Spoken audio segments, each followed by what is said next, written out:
بھائی نے سوال کیا جو دنیا کی حالات چل رہے ہیں جس طرح سے مسلمانوں کی جان مال عزت آبرو کی کوئی ویلیو باقی نہیں ہے، تو کیا یہ بھی سوچے جو ہو رہا ہے اچھے کے لیے ہو رہا ہے یا صبر کرے کیا کرے؟ دیکھیے چیزوں کو کانٹیکسٹ میں رکھ کے ہم کو سمجھنا پڑتا ہے. ایمان والا ہو اور دنیا کے اندر پریشان کن ہو، یہ دونوں میچ نہیں ہوتا. ایمان والا ہو اور دنیا میں ذلیل ہو، یہ دونوں میچ نہیں ہوتا.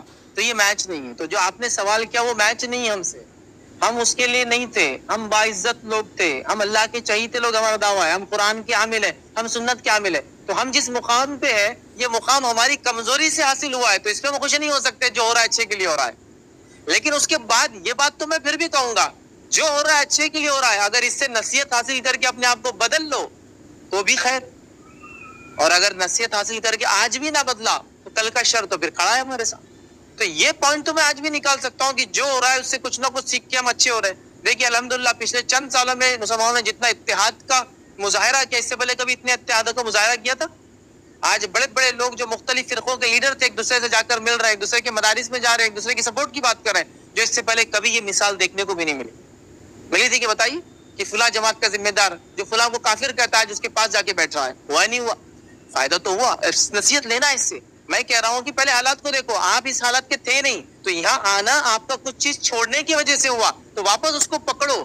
جو ہو رہا ہے اس سے فائدہ تو ہوگا آگے ہم کو، لیکن اس سے نصیحت حاصل کرنے والوں کو، گمراہ رہنے والوں کو، خاموشی اختیار کرنے والوں کو، ابھی بھی سمجھنے نہیں والوں کے لیے تو آگے بھی وہی ہے.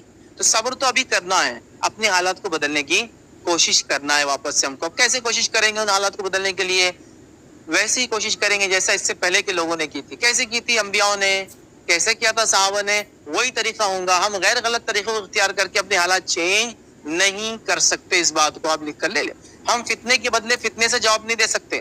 ہم کسی کا عبادت گاہ کو خراب کرنے کے بدلے ان کی عبادت گاہ خراب نہیں کر سکتے. کسی نے ہماری جان لی تو ہم ان کی جان یا معصوموں کی جان لے کے نہیں لے سکتے. کسی نے ہمارا خون بہایا تو ہم ان کا خون نہیں بہا سکتے. ہمیں اس کی اجازت نہیں.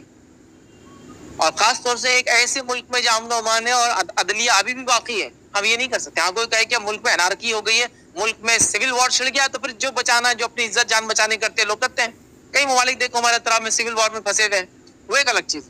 لہٰذا یہ حالات جو ہے یقیناً اگر اس کو ہم نے سمجھا تو اس سے بھی خیر کا پہلو نکلیں گا کہ ہم اپنی اصلاح کریں گے.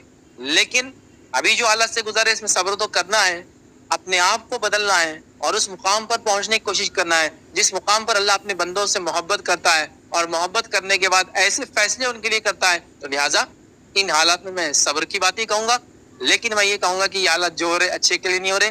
نصیحت حاصل کر کے اپنے آپ کو اچھا کرو اور اس مقام کو پانے کی کوشش کرو جس کے لیے تمہیں پیدا کیا گیا ہے، جس کے لیے تم بنائے گئے ہو. تم اللہ کی عبادت کے لیے بنائے گئے ہو، وہ کرو، دنیا میں عزت پاؤ گے. وہ چھوڑو گے دنیا میں ذلیل اور